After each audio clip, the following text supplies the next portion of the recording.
राम राम। बाबा नीम करोली महाराज जी से जुड़े हुए अनन्य भक्तों की कथाएं आप सुनते रहते हैं, भक्तों के अनुभव भी सुनते रहते हैं। बाबा की महिमा अपरंपार है। बाबा के भक्त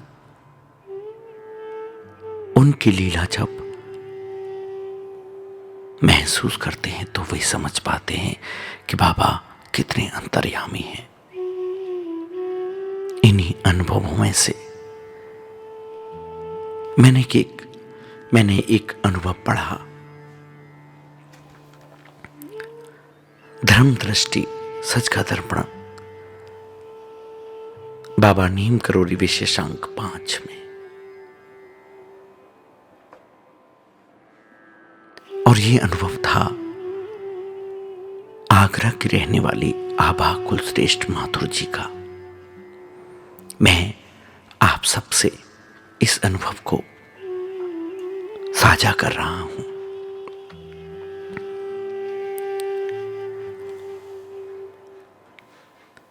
मैं आभा कुलश्रेष्ठ माथुर, आगरा। मेरे पिताजी का नाम शहजाद बहादुर माथुर है, जो महाराज जी के अनन्य भक्त थे। मेरे दादाजी श्यामलाल माथुर जी, वे भी बाबा के अनन्य भक्त थे। मेरा परिवार मथुरा में ही निवास करता था, जहां से वृंदावन बिल्कुल निकट ही है। हम अक्सर महाराज जी के वृंदावन स्थित आश्रम में जाया करते थे।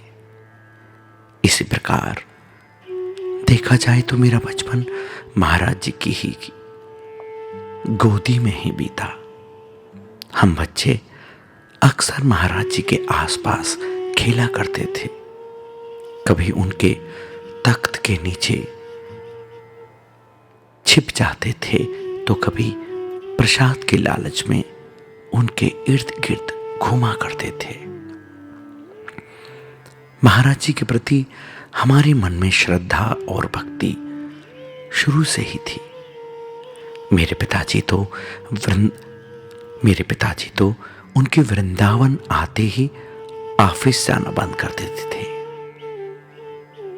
दिन रात बाबा के पास ही रहते, क्योंकि मेरा बचपन ही महाराज जी के सानिध्य में बीता, इसलिए बहुत सारे अनुभव हैं। सही पूछिए तो बाबा महाराज आज भी अनवरत लीलाएं करते रहते हैं।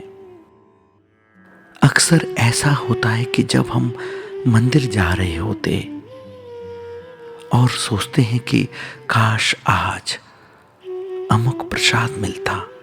जैसे एक दिन मैंने सोचा कि काश आज प्रसाद में बेसन की रोटी मिल जाए।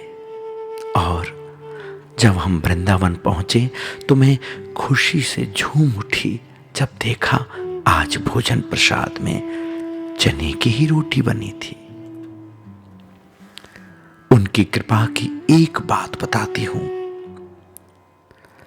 यह बात है सन 1984 की। मेरे बड़े भाई की शादी थी। मैं अपने भाई के साथ स्कूटर से भाभी के लिए गहनों का ऑर्डर करने गई। शायद वहीं से कुछ लुटेरे हमारे पीछे हो लिए। भाई ने घर के बाहर मुझे उतारा और तुरंत बाहर से ही कार्ड बांटने चल दिया। थोड़ा आगे जाते ही भाई को उन लुटेरों ने घेर लिया और उसके स्कूटर की चाबी मांगने लगे। भाई के मना करने पर उसे 4-5 चाकू मारे, जिससे उसकी आंतें बाहर निकल आईं। भाई वहीं पर गिर गया। फिर थोड़ी हिम्मत करके आगे की ओर भागा, पर उसे होश नहीं था। मेरे सामने मेरी एक दोस्त रहती थी, उसने हमें आवाज दी और बोला, कोई बड़े से कंबल वाले बाबा तुम्हारे भाई को खून से लथपथ हालत में छोड़ गए हैं। बाहर निकलकर देखा तो कोई नहीं था, केवल केवल मेरा भाई घायल पड़ा था। हमें समझते देर न लगी कि वह बाबा और कोई नहीं, वह बाबा हमारे महाराज जी थे। अभी महाराज की लीला यहीं समाप्त नहीं होती। उसी घायल अवस्था में जब भाई को सफदरजंग अस्पताल में एडमिट कराया तो डॉक्टर ने कहा 2 लाख रुपए जमा करवाओ। पिताजी के पास इतने पैसे नहीं थे। हम रोने लगे। तभी डॉक्टर ने आकर बोला, इनके बाबा आए थे, उन्होंने पैसा जमा कर दिया है। हम सब समझ नहीं पाए कि आखिर कौन पैसा जमा करके गया। ये महाराज जी की ही लीला थी। उन्होंने वह रिश्ता निभाया जो हम बचपन से उनके साथ जुड़े हुए थे। आज भी जब इस घटना को स्मरण करती हूं तो आंखें भीग जाती हैं।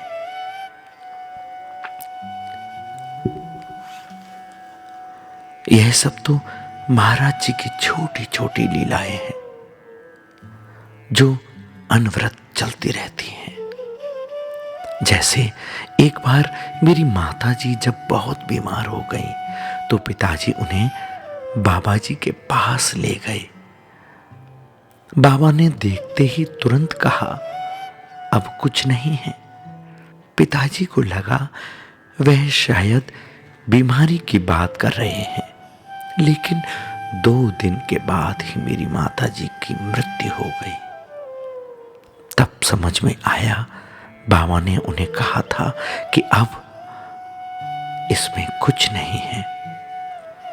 महाराज जी की लीला के पश्चात तो हम सबकी श्रद्धा और विश्वास उनके चरणों में बढ़ गया और ऐसी लीलाएं देख करके विश्वास और बढ़ता जाता है।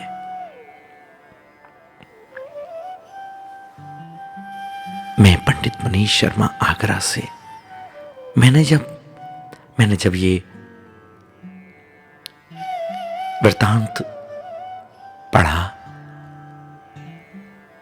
सुन करके बाबा के प्रति और विश्वास बढ़ गया। मैं भी आगरा से हूं और मुझे पूरा यकीन है कि बाबा के ऐसे अनन्य भक्त से मेरी भेंट जरूर होगी। मैं प्रतिदिन ऐसे अद्भुत वृतांत और जब भी समय मिलेगा आप सभी से साझा करता रहूंगा। महाराज जी की अनन्य लीलाएं अद्भुत हैं, अद्भुत।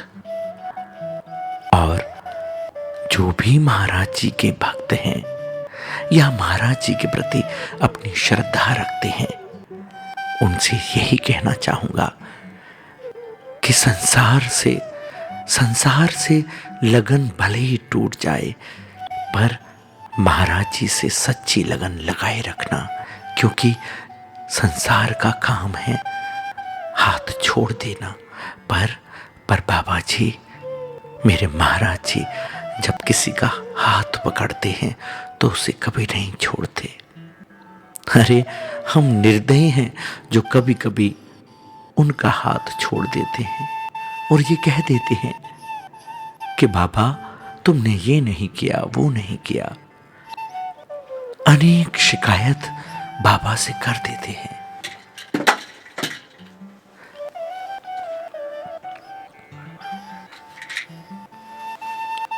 अनेक शिकायत बाबा से कर देते हैं।